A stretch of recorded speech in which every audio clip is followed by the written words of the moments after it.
မတန်ဆွမ်းဆိုတာနဲ့နှိမ်စရာဖြစ်သွားရောလားလောကကြီးမှာလူတွေဟာ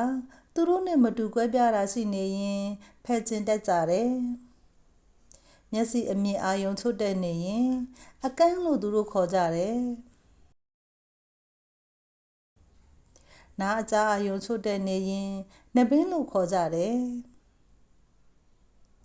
စကားမပြောတတ်ရင်ငါအလို့ခေါ်ကြပြန်ရောသူတို့ပဲတစိတ်တွေတက်ကြပြီးသူတို့ပဲဖက်ခွာကြတယ်လုံနိုင်စွမ်းတွေကိုမမြင်ကြဘူးကဘာပေါ်မှာအကြားအာရုံချွတ်တဲ့နေပေမဲ့စွမ်းလွန်းလို့နာမည်ကြီးတဲ့သူတွေနယ်ပယ်အသီးသီးမှအများကြီးရှိပါတယ်ပီယန်နိုသံစင်ငင်းငင်းအေးအေးလေးကြောင့်အင်မတန်နာမည်ကြီးနေတဲ့ဘီတိုဗင်ဆိုရင်မြူးစစ်နယ်ပယ်မှာမသိတဲ့သူမရှိပါဘူးသူဟာအကြားအယုံချွတ်တဲ့သူတစ်ယောက်ဖြစ်ပါတယ်သူဟာအသက်၄နှစ်အရွယ်မှာစနေရတီးသင်ခဲ့ရတယ်ပျော်ရွှင်စွာသင်ခဲ့ရတာတော့မဟုတ်ပါဘူးသူ့ဖေကအမြဲလူအယက်မူးနေပြီးသူ့ကိုအင်မတန်ရိုက်နှက်နှိပ်စက်ခဲ့ပါတယ်ပြောရရင်ဘီတိုဗင်ဟာ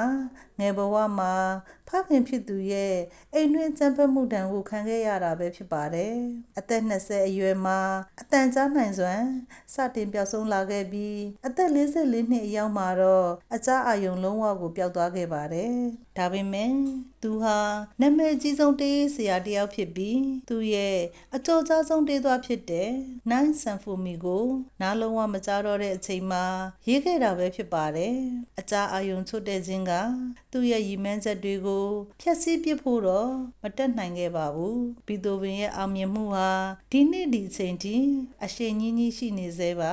မတန်ပေမဲ့စွမ်းနေဆိုတာကိုတက်တည်ပြနေသေးပါဒါကြောင့်ဒီနေ့အားပေးချင်တာကတော့ကိုတကယ်ဝါသနာပါတဲ့အရာ passion ဖြစ်တဲ့အရာကိုရည်မှန်းပြီးဇွဲရှိရှိရှောက်လန်းကြပါအောင်မြင်မှုဆိုတာစူးစမ်းသူတိုင်းအတွက်ရောက်လာမှာမလွဲမသွေပါ